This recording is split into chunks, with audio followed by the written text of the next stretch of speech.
A wolf's breath in winter steams pale against the blackened trees. In the frozen forests of medieval France, wolves circled the dead long before the living laid them to rest. They watched the last flickers of human life melt into frost, their yellow eyes gleaming with the knowledge that all flesh returns to the earth, king or peasant alike. Today we descend into the final winter of England's lion, King Henry II. A ruler once feared across Europe, now rotting alone in a castle of stone and betrayal. His family feasted on his power while his body decayed from within, leaving behind only blood ruin and the bitter taste of fear. Watch until the end to uncover how his own children consumed his legacy bone by bone.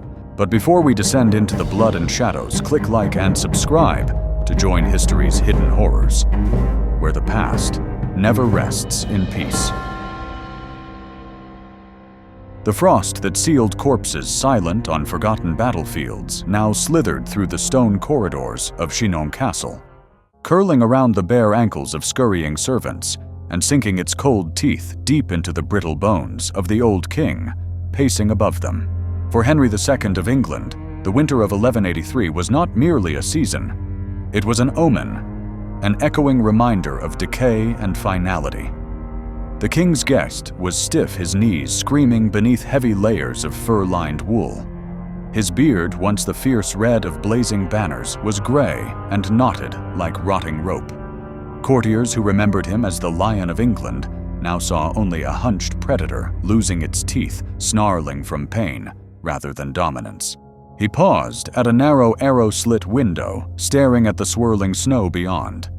It looked so clean, so silent. He wondered if it would cover the blood that would surely spill before this gathering ended. In the chapel below, candles flickered in trembling ranks along the altar. Their smoke drifted up, carrying with it the sour scent of tallow and old wood, clinging to the ribs of the vaulted ceiling. Eleanor of Aquitaine, released from nearly a decade of imprisonment, sat straight-backed among her sons. Her dark eyes flickered with the light, but they burned with an intelligence that no stone walls had ever dulled. Her presence here was a show of mercy, the king's Christmas gift to the family, a gift laced with venom. Richard, tall and iron-boned, his lion heart beating beneath his mother's determined chin, knelt in perfunctory prayer. Geoffrey, lean and watchful, whispered to a clerk at his side, his lips curling into conspiratorial smirks. And John, the baby Henry's spoiled favorite, played with a carved wooden horse, oblivious to the currents of murder and ambition swirling around him, like the drifting incense smoke. Henry turned from the window, feeling the ache in his chest tighten. These were his sons, his legacy, the flesh that should outlive him, carry his banner into centuries unknown. But as he watched them through the darkening glass, he felt only dread. They were circling him like wolves. Wolves he had raised to hunger for blood. The stone beneath his boots felt colder than the winter air outside. He imagined it stained with blood. His own, Richard's, Eleanor's. The stone remembered all of them. He clenched his jaw, tasting iron where his teeth had cracked from grinding in his sleep. Soon he thought, this stone will drink again. Down in the great hall, servants laid out roasted boar, the crackling skin bubbling with hot fat. The aroma curled upward, mixing with smoke and candle wax and the heavy perfume of the queen. But beneath these scents was another unnoticed by the feasters, the sour meaty rot of Henry's own body. An ulcer on his leg had reopened from riding, leaking a thin, foul-smelling pus that soaked the linen beneath his robes. No one spoke of it, but all smelled it. Power could command silence, but not the senses. He moved to the stairs, gripping the icy rail. Each step down was a hammer blow through his spine. He remembered the days he had flown up these steps 2 at a time, bearing Eleanor to their wedding bed, her laughter echoing down these very halls. Now the same stones rang hollow beneath his boots, as if each echo carried away a piece of him, leaving only the bone. At the foot of the stairs, Eleanor stood waiting. She inclined her head with regal coldness, her veil lined with silver thread. For a moment, Henry felt a stab of longing. For what they had been, for what he had destroyed. But her eyes, dark and unblinking, told him there would be no warmth, only calculation. Only the long silent knives they each held behind their backs. "Your Grace," she said softly, her voice edged with frost. "My queen," he rasped, though she had long ceased to be that in truth. "Shall we dine?" She inclined her head again, the smallest of acknowledgments. As they entered the hall together, the three suns rose. Three pairs of eyes watched the old lion and the Iron Queen. Three thrones in waiting. Three shadows sharpening against the candlelight. Outside, the snow fell harder, burying corpses in unmarked graves, blanketing blood and footprints alike. Inside, the feast began. A feast of flesh and wine, of secrets and rotting wounds hidden beneath ermine cloaks. They called her the Iron Queen, though iron rusts and is buried with time. But Eleanor of Aquitaine was a different metal.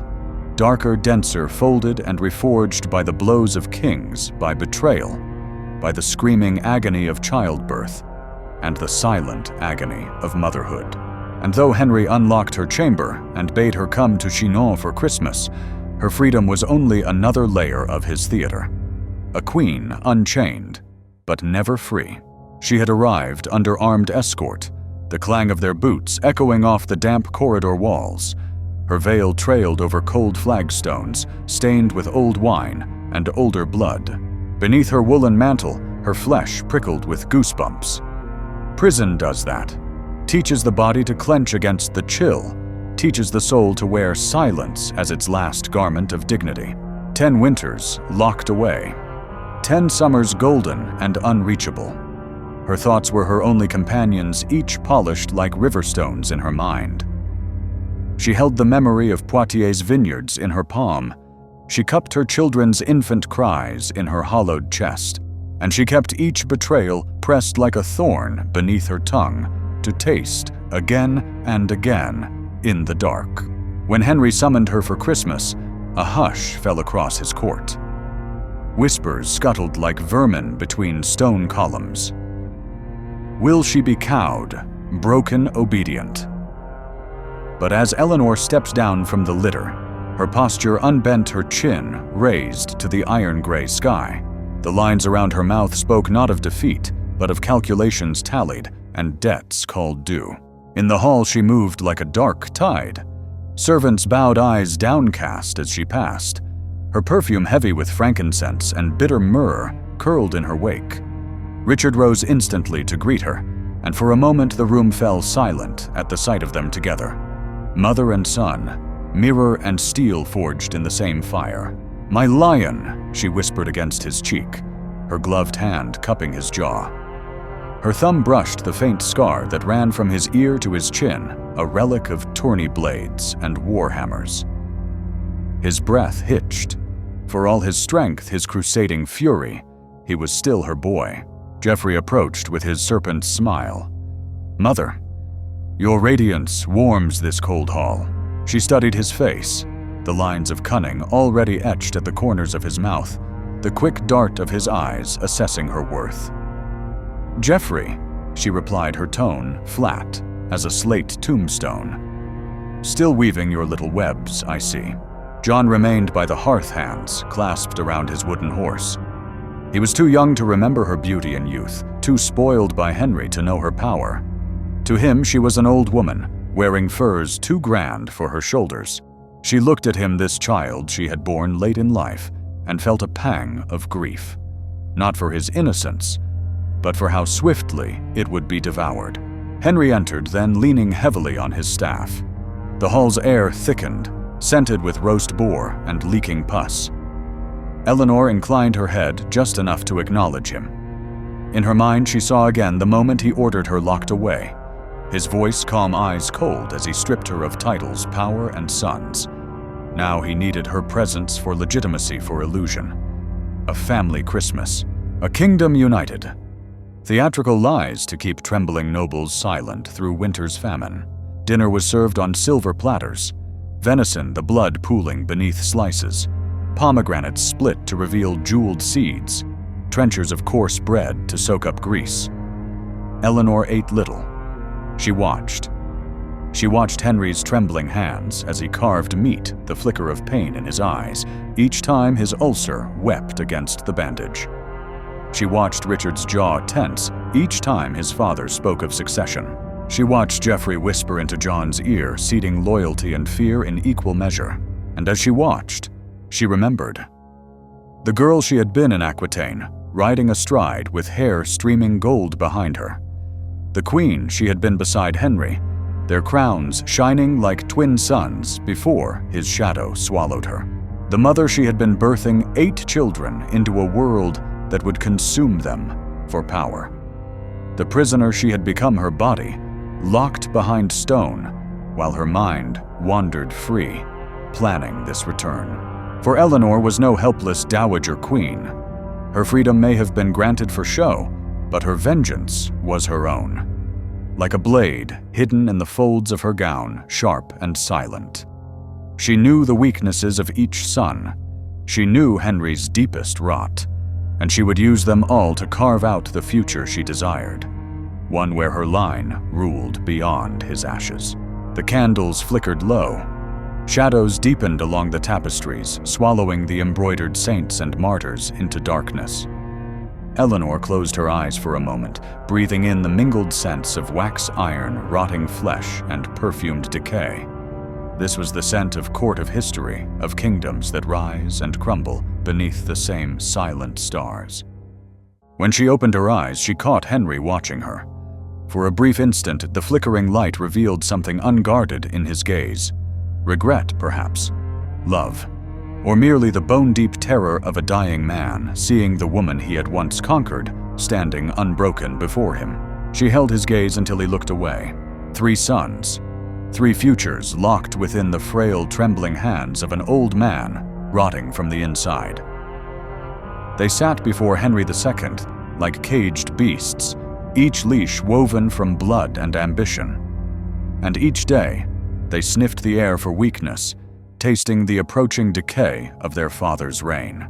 Richard sat rigid at the long table, the golden lion embroidered on his tunic glowing in the candlelight. His shoulders were broad as fortress gates, his neck corded with muscle, the scent of oiled steel and sweat rising faintly from him, even in this chamber of incense and meat. His eyes, the deep green of shadowed moss, watched his father with the silent certainty of a predator waiting for the prey's final stumble. He had spent his life on horseback, in armor, under banners of blood red and sunlit gold. Songs called him Lionheart, but in this hall, he was silent, still contained. For Richard understood that kingship wasn't seized in tournaments or on crusade battlefields. It was seized in rooms like this, where words cut deeper than swords and silence could be a blade drawn across a throat. Across from him lounged Geoffrey Legs, crossed fingers drumming lightly on his goblet. His smile flickered like candle flame, playful easy, concealing the rot of envy beneath. Geoffrey was born with the instinct to weigh every word for profit, to measure affection against advantage.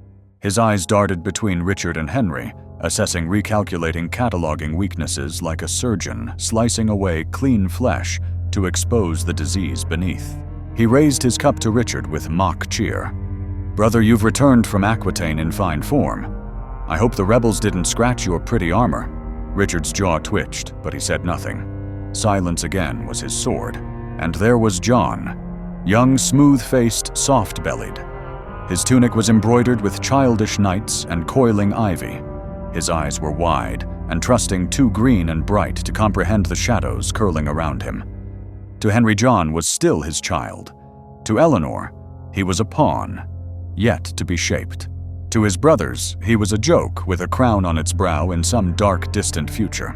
Geoffrey leaned back, eyes half-lidded. "Father, which of us will you name? Surely it's time to end this charade. Let Richard ride off to war with glory in his saddle.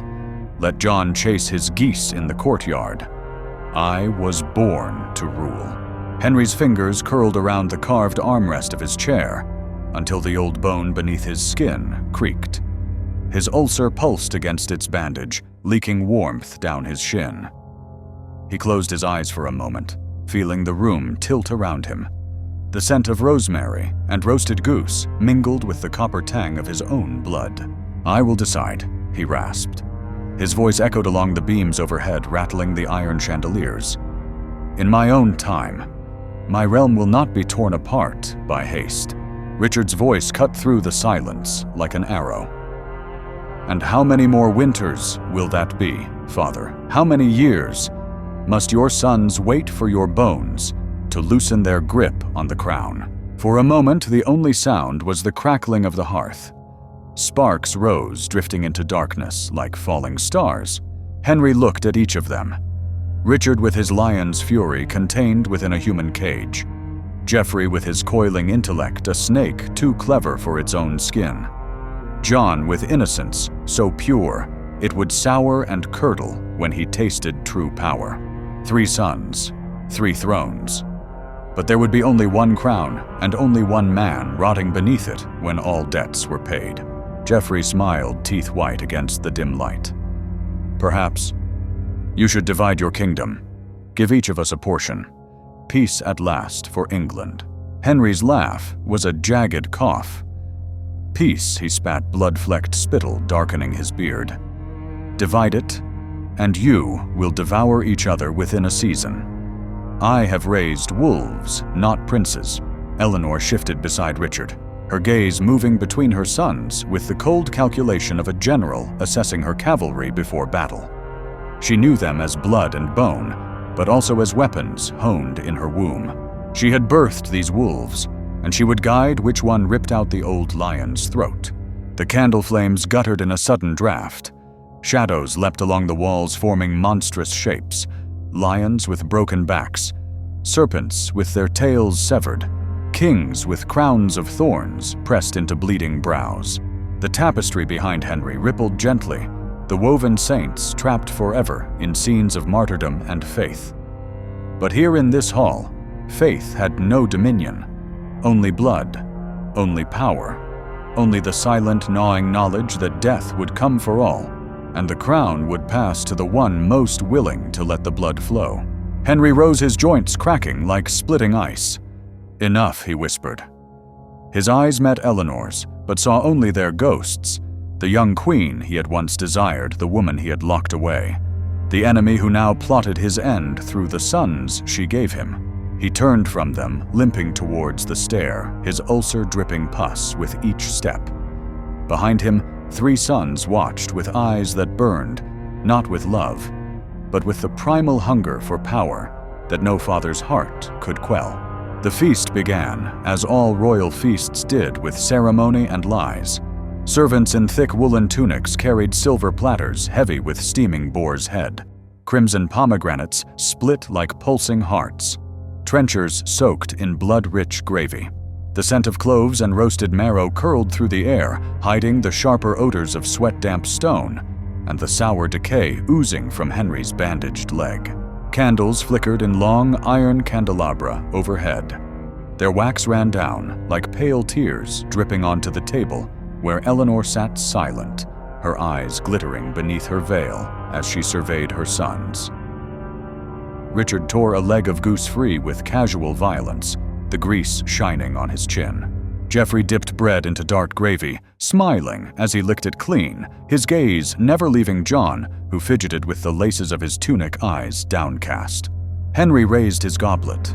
The silver was dented from years of use, the rim marked by his gnawing teeth. He drank deeply, the spiced wine burning down his throat, settling like fire in his rotting gut. "Let us toast this family reunion," he rasped, his voice like boots grinding gravel. "May God grant us peace in the coming year." "Peace," Geoffrey murmured, his lips curling around the word like it was a rotting plum. "Such a noble wish, Father." Richard's gaze flicked sideways. Perhaps if wolves could graze alongside sheep, peace might come. Eleanor raised her goblet with regal precision, her voice quiet but cutting. Or if lions did not fear the approach of winter. Henry's fingers clenched around his cup until the silver bent under his grip. The pain in his leg pulsed harder, sending waves of nausea up his spine. Sweat slicked his temples, and he tasted bile beneath the wine. Servants came and went. their bare feet silent on the rushes strewn across the flagstones.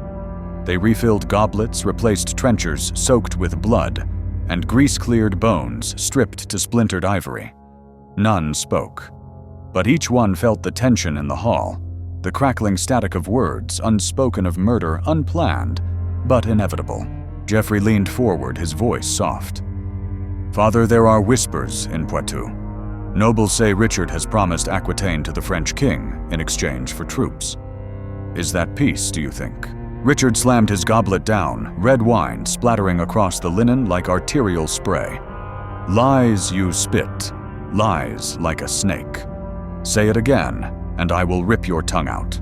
Geoffrey only smiled, unblinking. "Do it, brother. Then father will see you for what you are, a savage unfit to wear a crown." Henry's head throbbed with each heartbeat, pain blooming behind his eyes. The hall tilted, the flickering candles bending like reeds in a storm. Eleanor set down her goblet with quiet finality. "Enough. We are not peasants brawling in the mud. We are Plantagenets." Her voice sliced through the tension with an elegance honed by decades of ruling courts and armies. She turned to Henry, her gaze unflinching. "Your sons tear at each other because you feed them on promises and fear. End it, Henry. Name your heir." Silence fell thick and choking as old blood. Henry's breath rasped in his chest. The ulcer on his leg burned, leaking through his bandage, soaking his hose. He felt the dampness spreading warm at first, then chilling as it met the winter air. He closed his eyes, seeking the memory of days when her voice had soothed him, when her gaze had burned with desire rather than contempt. But memory was a traitor. It showed him only her eyes now, dark, unblinking, seeing the rot within him, tasting the weakness in his blood. John shifted in his seat, eyes darting between his parents and brothers. His small voice broke the silence. "Father, do you hurt today?" A single tear pricked Henry's eye. He blinked it away before it could fall. He reached across the table with trembling fingers, brushing John's curls back from his damp forehead. "No, my son," he lied. "I do not hurt." But his hand shook with agony, and John flinched from his touch. Richard rose abruptly. His chair scraped back across the stone with a scream that silenced even the servants' hidden breathing. "I will not remain here to watch you rot before naming your successor. Call me when you have a king to crown." He turned and left his boots echoing down the hall. Geoffrey watched him go, eyes glittering with contempt and longing.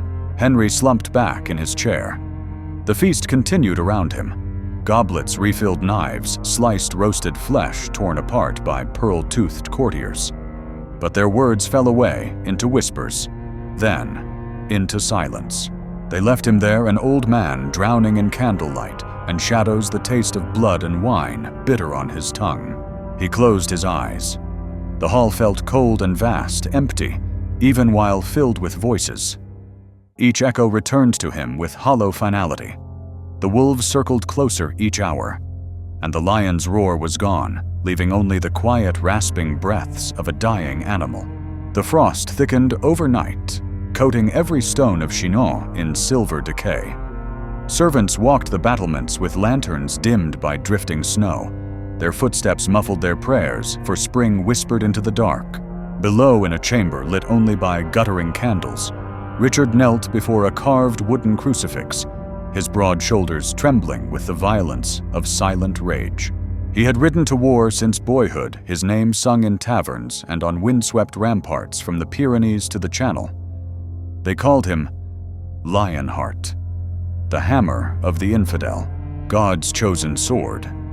But here in his father's castle he was nothing but a son unacknowledged, a weapon forged but left sheathed in the dark. His hands curled into fists against the stone floor.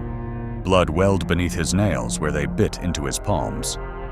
He stared at the wooden Christ, the bleeding ribs, the carved face twisted in agony, and felt no comfort, only kinship.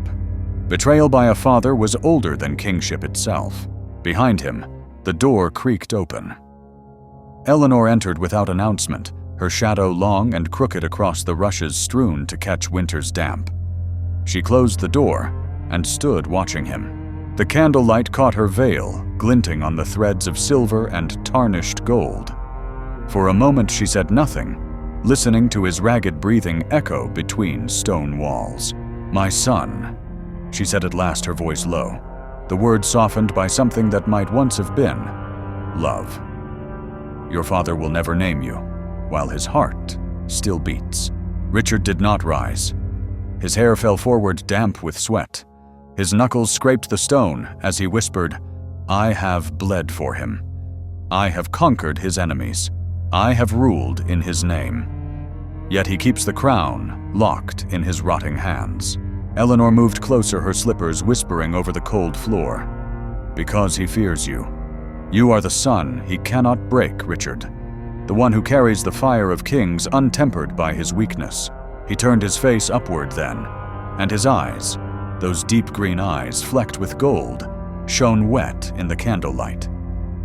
"He fears me," he echoed, bitterness curling around each syllable like rust on a blade. "Then let him fear. If he will not give me the crown, I will take it from his corpse." Eleanor's breath caught. She reached for him, her gloved fingers brushing his coarse hair. "No, my lion. Do not speak such things. There are other ways." Richard shook her off, rising to his feet in a single fluid motion that rattled the crucifix on its hook. He stood towering over her chest, heaving the scent of leather and steel rising from him in waves. Other ways, he spat. Words and treaties, Geoffrey's poisoned bargains, John's whimpering loyalty, no mother. This family understands only blood. He paced to the window slit, snowflakes melting against the iron bars. Beyond lay darkness, punctuated by torchlight on the outer walls. He imagined riding through those gates at dawn, banners snapping in winter wind, swords ringing against stone as they rose to conquer their own father. Behind him, Eleanor spoke softly. "If you raise your hand against him, you raise your hand against God's anointed. Your crown will drip with blood that cannot be washed away." Richard laughed then, a sound hollow and ragged like wind through broken shields left after battle. "God's anointed, look at him. He rots from within. His leg seeps corruption. His mind is eaten by fear. If this is God's will, then let him strike me down when I take what is mine." Eleanor moved to his side. The candle cast their shadows long across the chamber wall. The tall warrior and the veiled queen fused in darkness like twin saints of vengeance. "Listen to me, Richard." Her voice dropped to a whisper, fierce and trembling. "Wait. Bide your time. Let Geoffrey ruin himself with his scheming. Let John choke on his own cowardice. The nobles will flock to you in the end. You are the only one with the strength to rule." He turned to her, jaw-clenched veins standing thick along his neck. "Wait," he repeated. The word tasted like poison. "I have waited all my life." Outside, a bell tolled midnight.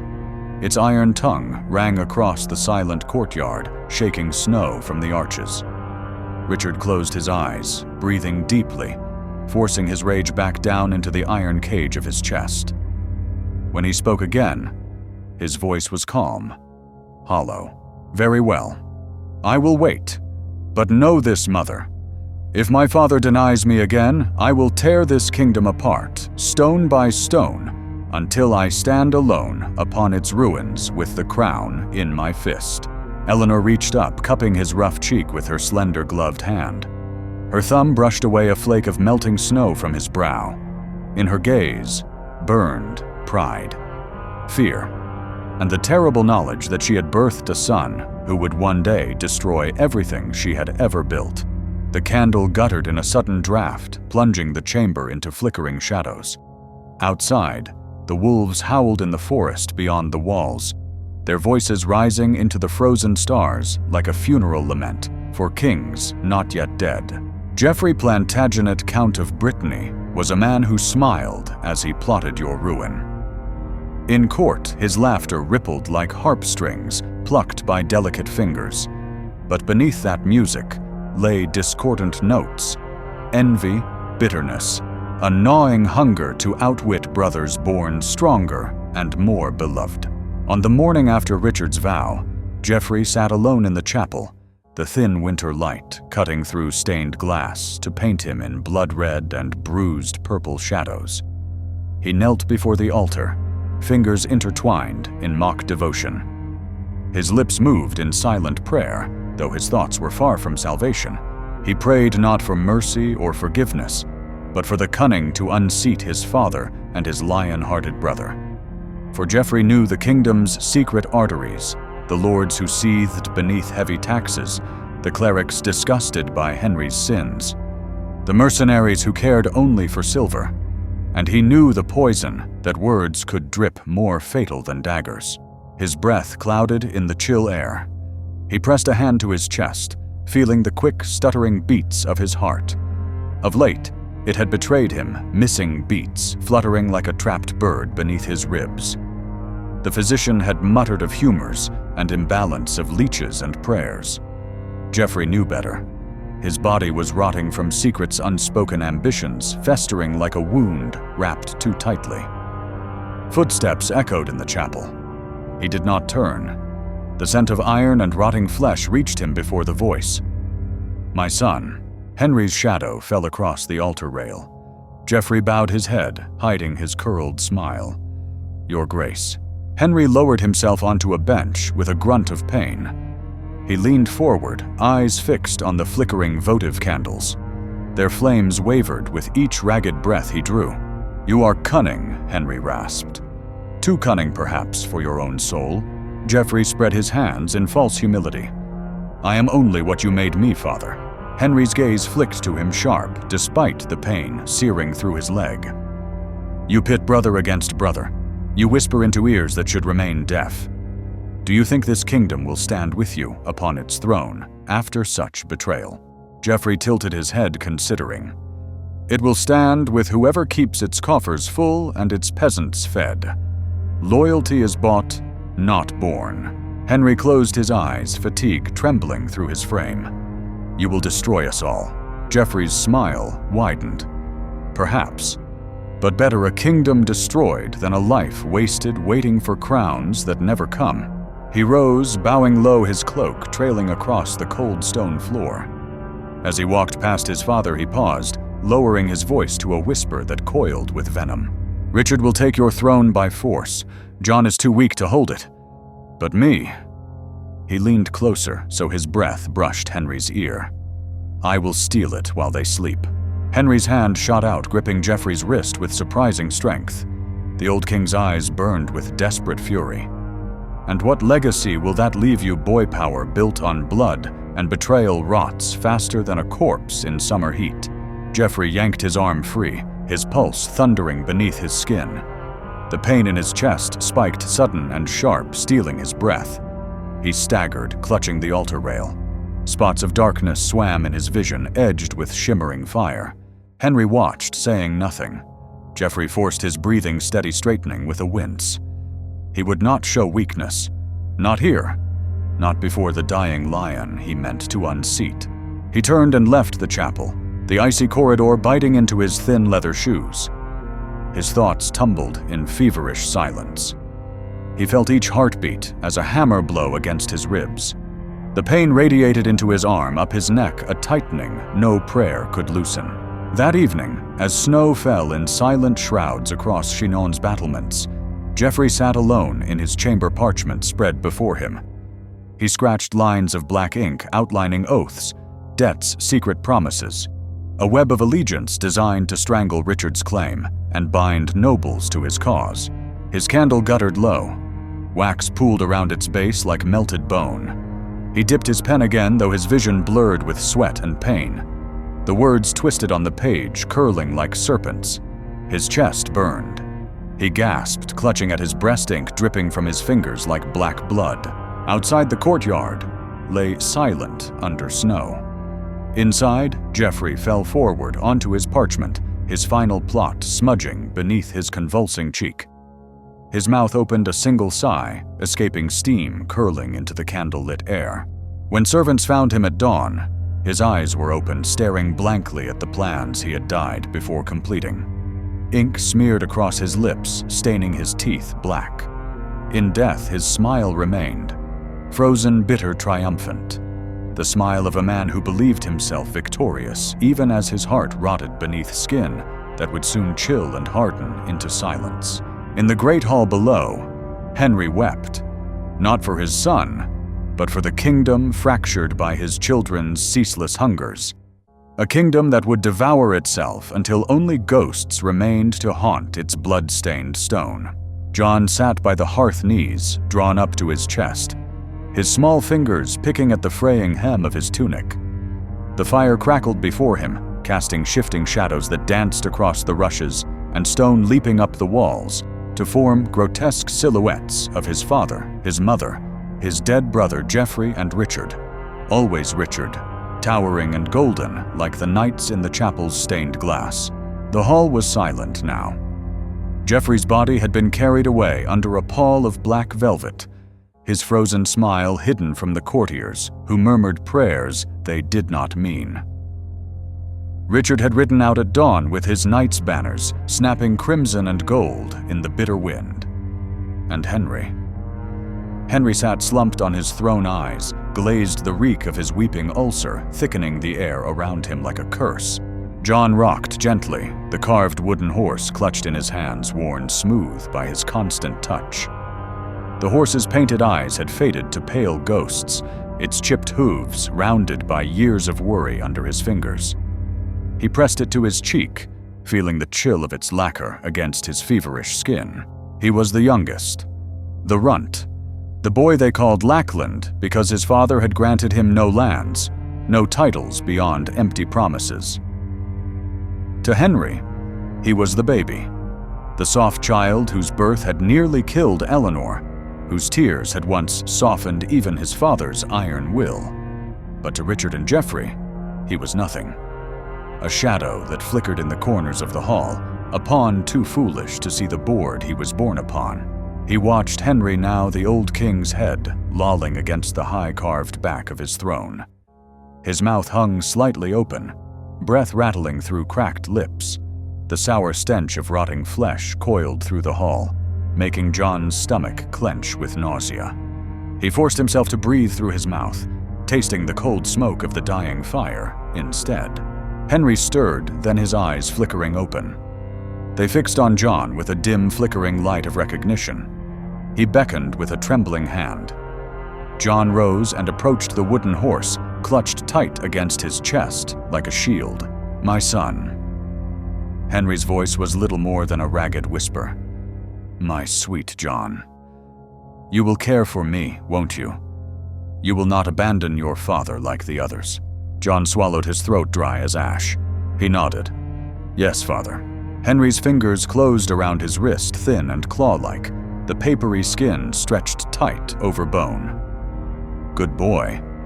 He croaked, a dark smile twisting his cracked lips. "Good. My little king." John's eyes widened. "King," he whispered. Henry's eyes rolled back for a moment, lids fluttering as pain racked his body. When they opened again, they were glazed with fever and confusion. "Yes, my king, my blood, my end." His grip slackened, and his hand fell away to hang limp beside the throne.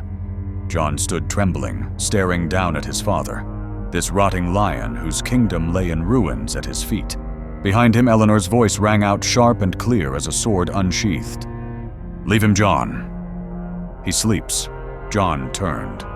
His mother stood framed by the arched doorway, her veil trailing behind her like a funeral shroud. Her dark eyes glittered with a cold, exhausted finality. She beckoned him to her side. He moved towards her, the wooden horse dangling from his slack fingers. Outside, the snow fell in silent shrouds, covering Geoffrey's fresh grave, blanketing the hoofprints Richard's warhorse had carved into frozen earth. The world lay silent, waiting. But within John, something dark and molten shifted.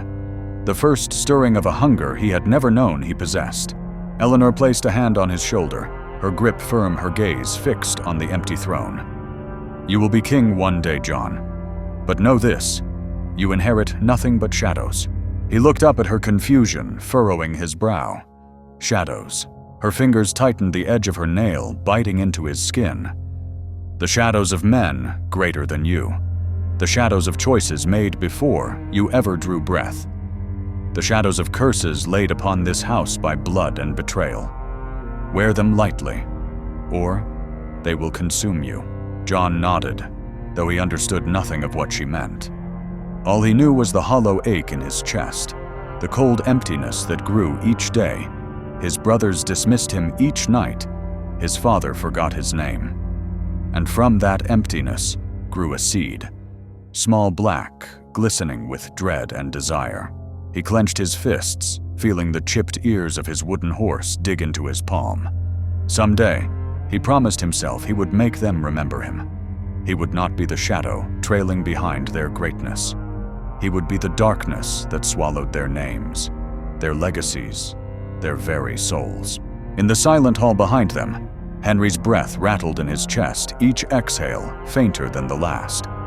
His eyes flickered, seeing not the vaulted stone and flickering firelight, but the ghosts of sons who circled him like wolves, ready to tear apart all he had built the moment he fell, silent, forever.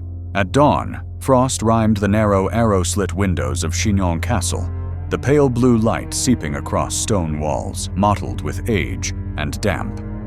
In his private chamber, Henry II lay upon a heavy oak bed, the linen beneath him stained dark with seepage from his ulcerated leg. Each breath rattled like wind through winter branches, shallow and uneven, carrying the sour reek of decay into the silent air. Servants moved like ghosts about the chamber, tending the brazier that could not warm him, changing blood-crusted bandages that tore flakes of dying flesh from his thigh.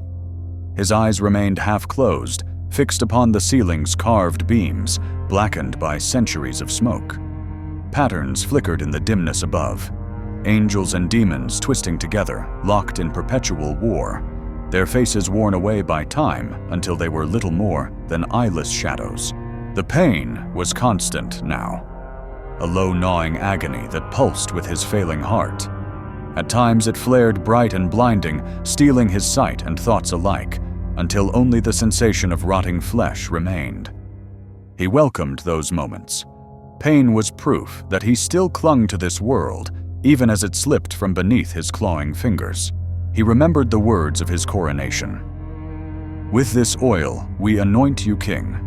With this sword we defend your throne. With this crown we bind your soul to England. Bound indeed. Bound to a kingdom that devoured its kings, that fed upon their sons, their wives, their dreams. Bound to a family that bore him wolves instead of princes, a wife who bore him enemies instead of peace." His lips cracked as he whispered her name. "Eleanor." A servant bent close, thinking he called for water, but Henry turned away, his voice rising from deep in his chest, rough as old leather. "Eleanor, you were my strength and my ruin." He saw her as she had been in Poitiers, golden hair, unbound laughter ringing across vineyards swollen with ripening grapes. He saw her crowned beside him at Westminster, eyes bright with triumph. And he saw her now standing veiled and silent in his mind, her gaze unpitying her sons arrayed behind her, like executioners awaiting their signal. A tear welled at the corner of his eye, seeping along the deep lines that cut his cheek. It trembled there, catching the faint dawn light before sliding down into the tangled gray of his beard. "Forgive me," he breathed, though he knew forgiveness was a gift she no longer possessed, nor he deserved. Outside the chamber, bells tolled for matins. Their iron tongues rang out into the cold, each peal echoing across the courtyards and battlements, each note tolling not for prayer, but for death. Henry's vision blurred. The world dimmed to flickering shapes and gray shadows. He saw Richard upon a throne, forged from his father's bones. He saw John crawling forth from the darkness, a crown too heavy for his bowed neck, his eyes hollow with terror. He saw Geoffrey's corpse smiling beneath the earth-black worms coiling through empty eye sockets, and then he saw himself alone upon a battlefield of frozen mud, his sword sunk deep into the gut of a faceless foe. Snow fell around him, silent and pure, as his blood steamed in the cold air. No courtiers, no sons, no Eleanor. Only the old lion roaring into an empty sky that swallowed his voice before it could reach the gods who had abandoned him. A spasm shook his chest. The ulcer burst beneath its bandages, hot pus and blood soaking his linen to the mattress straw beneath. The smell rose sharp and foul, filling his nostrils with the reek of his own death. He gagged, choking on bile, his eyes rolling back as tears streaked down his temples into the coarse hair clinging damp against his skull. The candle beside his bed guttered in a final draft, its flame flickering once-twice, then snuffing out, leaving only the pale winter light and the rasping breath of a dying king. His last thought was not of God, nor of the kingdom he would leave shattered and bleeding. It was of her, Eleanor, standing in a sunlit hall, smiling with victory and pity intertwined upon her lips. He reached for her with a trembling hand that fell limp before it ever rose from the blood-soaked linen. And so the lion in winter fell silent. His rotting body slackened into death, leaving behind a kingdom of gnawed bones, howling sons, and a wife who outlived him to watch their legacy crumble. All power crumbles at the edge of the grave, and even kings are devoured by the children they sought to rule. And so the lion in winter fell silent.